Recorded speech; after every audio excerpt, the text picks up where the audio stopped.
Assalamualaikum warahmatullahi wabarakatuh. Kembali lagi di channel Kisah Warganet. Di video kali ini, saya akan menceritakan sebuah cerita yang saya dapatkan dari akun Twitternya Om Ras. Cerita ini berjudul Hutang Nyawa, Dibayar Nyawa. Tak usah lama-lama, kita ke ceritanya. Dulu di sebuah desa yang berada di pedalaman Kalimantan, ada seorang kepala desa yang sangat amat baik dan bijaksana.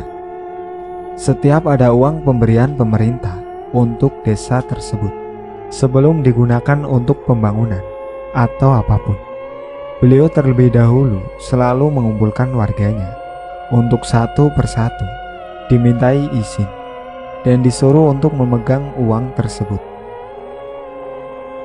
Sejak awal beliau memimpin desa itu menjadi sangat tentram. Tak ada satupun warga yang berkeluh kesah. Beliau adalah orang yang teramat sangat baik, sehingga tak ada celah sedikit pun bagi warga untuk tidak menyukainya. Tak terasa udah 3 kali Pak Kades baik hati itu menjabat sebagai kepala desa. Dan selama tahun-tahun itu pula lah, kehidupan warga di desa tersebut menjadi maju, layaknya desa-desa besar lain. Tapi, keadaan yang tentram tersebut tidak selamanya warga rasakan. Saat memasuki awal pemilihan kepala desa yang baru, seorang laki-laki berusia 40 tahunan bernama Pak Sekar juga ikut mencalon sebagai kepala desa.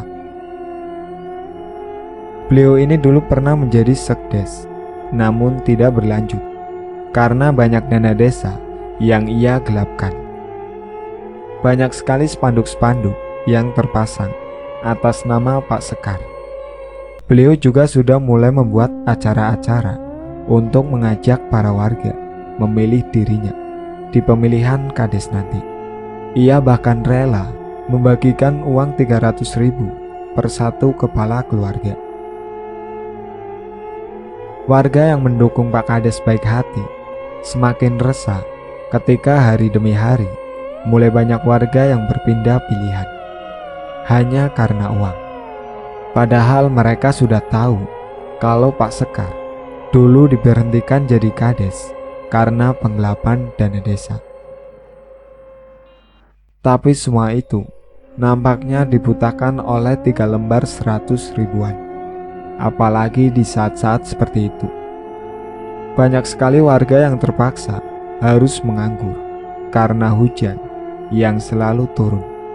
Akibatnya pohon karet tak bisa dituri atau disadap.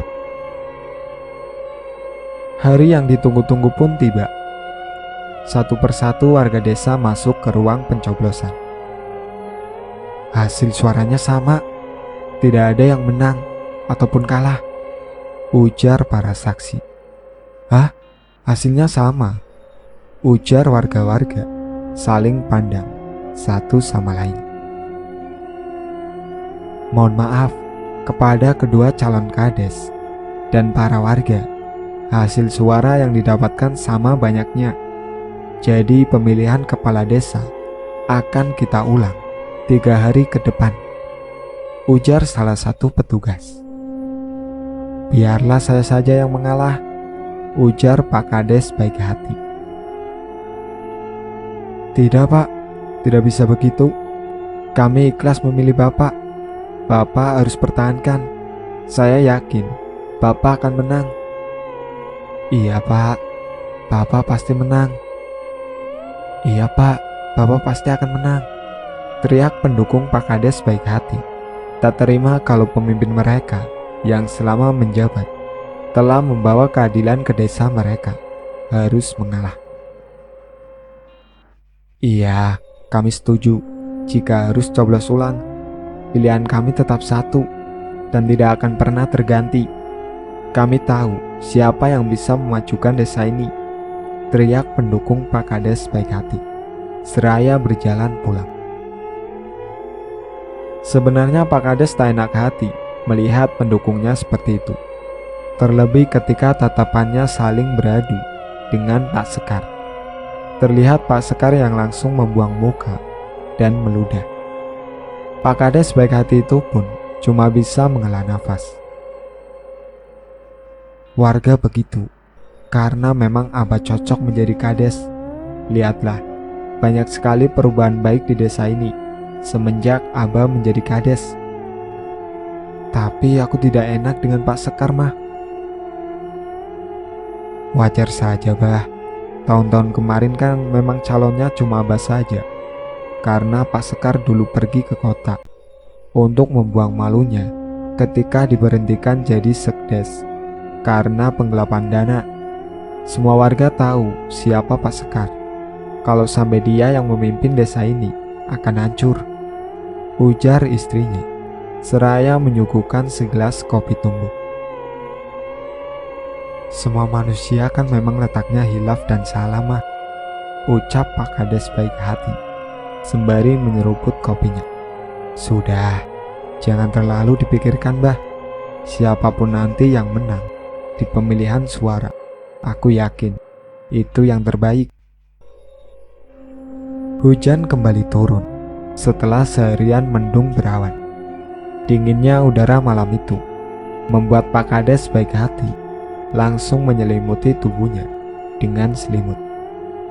Kapan Haji pulang ya, Ma? Sebulan lagi, Bah.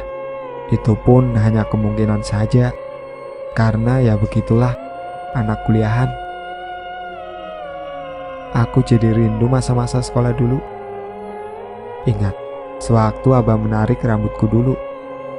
Iya, karena itu Uma menyuruh Dendi untuk mengambil celanaku di WC, sehingga membuatku harus menunggu sampai sore agar bisa keluar. Tapi besoknya Abah malah memasukkan kecoa dan ulat di dalam tasku.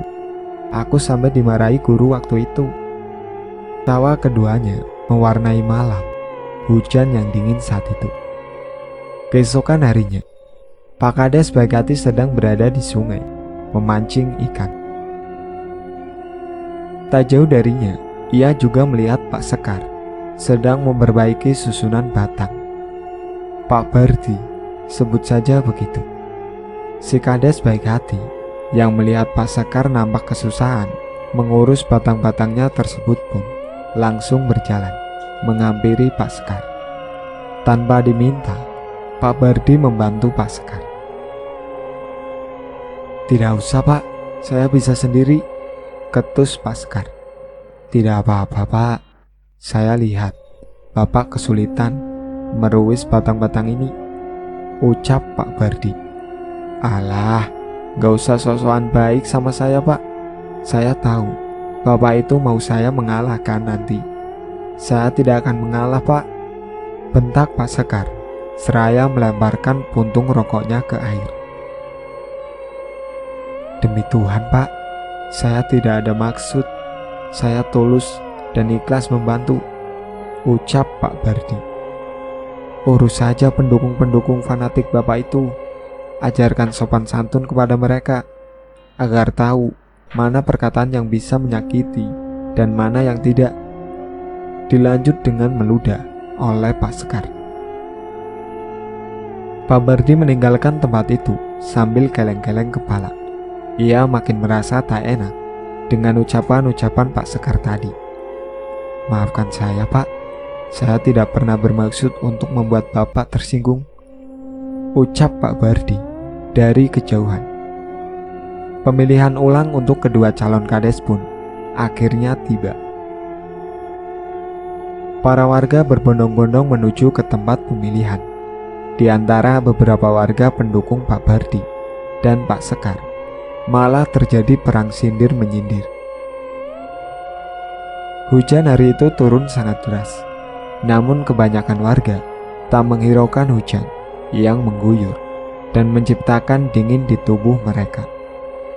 Hasil akhir suara pun dibuka, dan ternyata Pak Bardi menang dan kembali menjadi kepala desa lagi untuk yang kesekian kalinya. Beliau diarak oleh warga. Mereka sangat senang karena Pak Bardi kembali memimpin desa itu.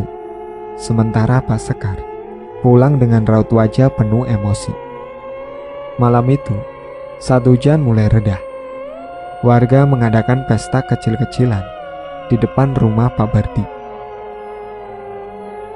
Mereka membakar singkong, membakar ikan, dan memasak nasi di sana. Kebahagiaan jelas sekali terlihat di wajah semuanya. Sebulan menjabat sebagai kades, Pak Bardi harus dihadapkan dengan rentetan masalah yang terjadi.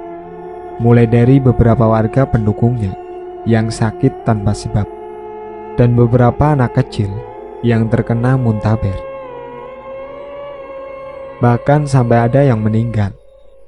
Keadaan seketika menjadi kacau. Emosi orang-orang mulai menjadi tidak terkontrol. Beberapa orang pengikut setianya Pak Sekar memprovokasi pendukung Pak Bardi yang tidak bisa mengambil sikap saat penyakit-penyakit aneh mulai berdatangan ke desa mereka. Beberapa warga yang sudah terkena penyakit-penyakit tersebut ada yang membenarkan hasutan dari pihak Pak Sekar, dan ada pula yang tetap pada pemikirannya bahwa penyakit itu bukanlah karena Pak Bardi. Perkelahian terjadi antar sesama pendukung Pak Bardi. Beberapa orang menjadi berpihak pada Pak Sekar. Ditambah lagi ketika Pak Sekar mendatangkan pengobatan medis ke desa tersebut yang biayanya sudah dibayar lunas olehnya. Sementara di rumahnya, Pak Bardi juga terkena penyakit aneh. Kepalanya mulai terasa gatal, amat sangat gatal, sehingga setiap saatnya beliau harus menggaruk kepala dengan sebilah kawat hingga berdarah. Tapi tak banyak yang tahu tentang penyakit yang diderita beliau saat itu. Sampai suatu hari, istrinya Pak Bardi berpikiran untuk membeli sebuah sisir kutu di pasar. Perlahan-lahan ia menyisir rambut Pak Bardi dengan sisir tersebut, dan alangkah terkejutnya saat banyak sekali kutu-kutu yang berjatuhan dari kepala Pak Bardi, besar-besar dan hitam. Sampai-sampai istrinya pun bergidik saat melihat kutu-kutu tersebut. Namun walau hampir setiap jam disisir, kutunya tetap ada dan ada terus. "Apa menurutmu ini wajar?" tanya Pak Bardi pada istrinya sambil terus menggaruk kepalanya. Ku rasa wajar, karena kan rumah kita sering dimasuki kelelawar, Bah. Mungkin kutunya dari kelelawar itu, jawab istrinya. Pak Bardi menghela nafas. Siang pun berlalu. Bulan sabit dengan warna kemerahan menghiasi langit malam itu. Pak Bardi yang baru saja selesai menyisir rambutnya, tiba-tiba mendengar suara tembukan benda keras diiringi dengan angin yang sangat kencang menampar-nampar atap rumahnya.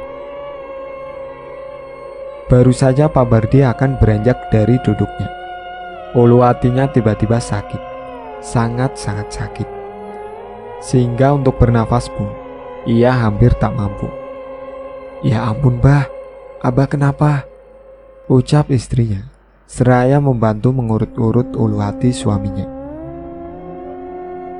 Rasa sakit itu tidak hanya di ulu hati, tapi sekarang malah seperti turun naik dan menjalar ke seluruh bagian tubuhnya. Sakit sekali, Mah," erang Pak Bardi. "Sakitnya di mana, Bah? Di bagian yang mana?" "Kakiku, tanganku, kepalaku rasanya seperti ditusuk jarum," teriak Pak Bardi.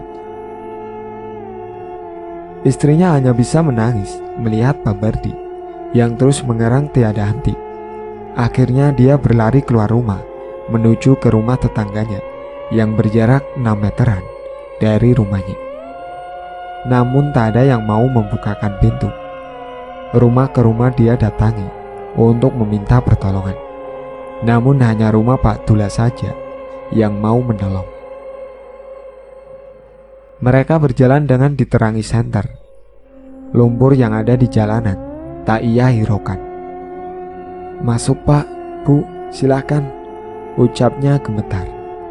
Pak Dula dan istrinya nampak tertegun melihat keadaan Pak Bardi yang seperti itu.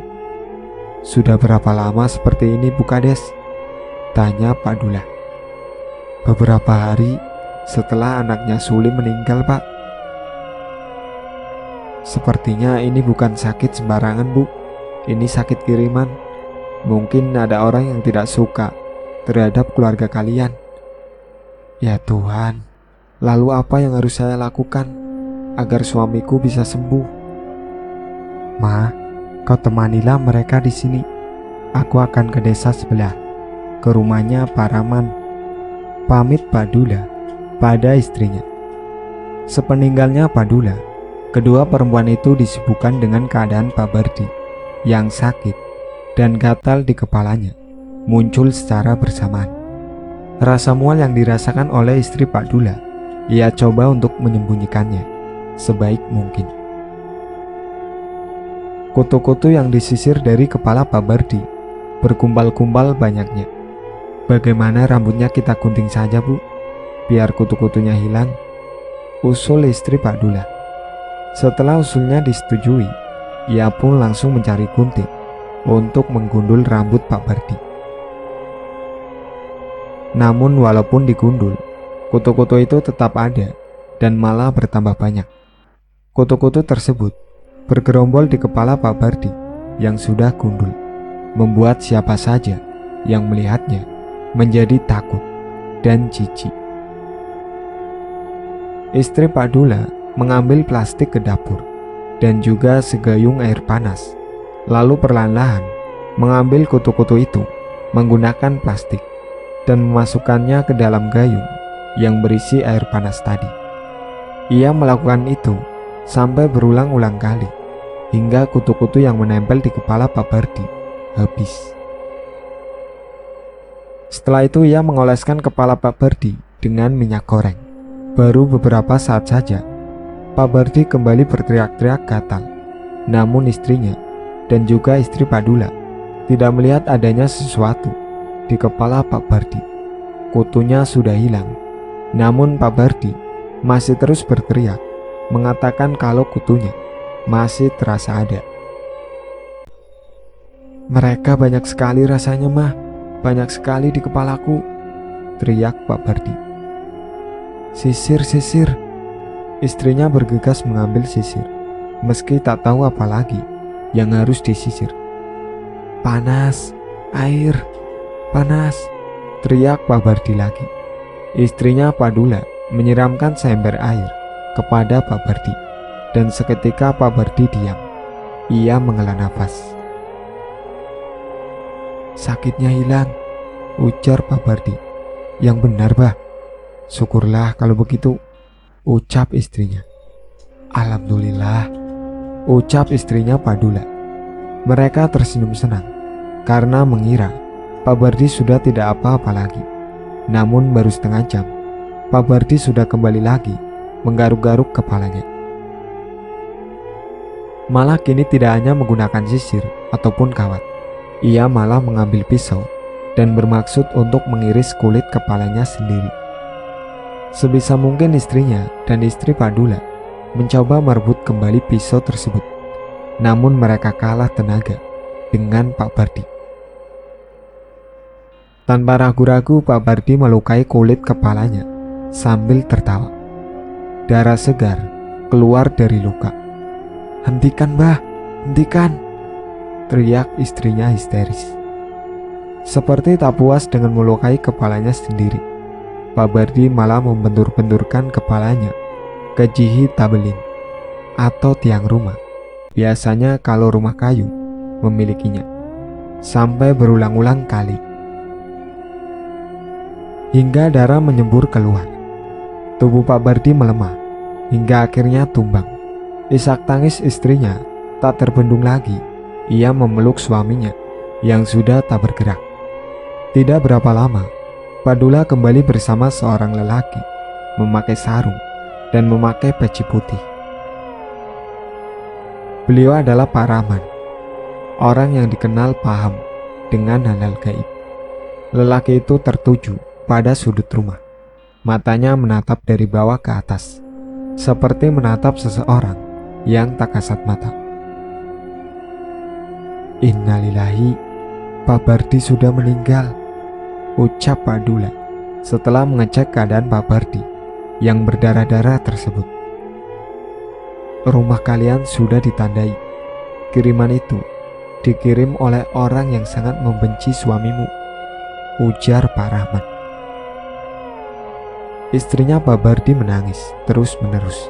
Ia tak menyangka suaminya akan meninggalkannya dengan cara yang sangat tragis seperti itu.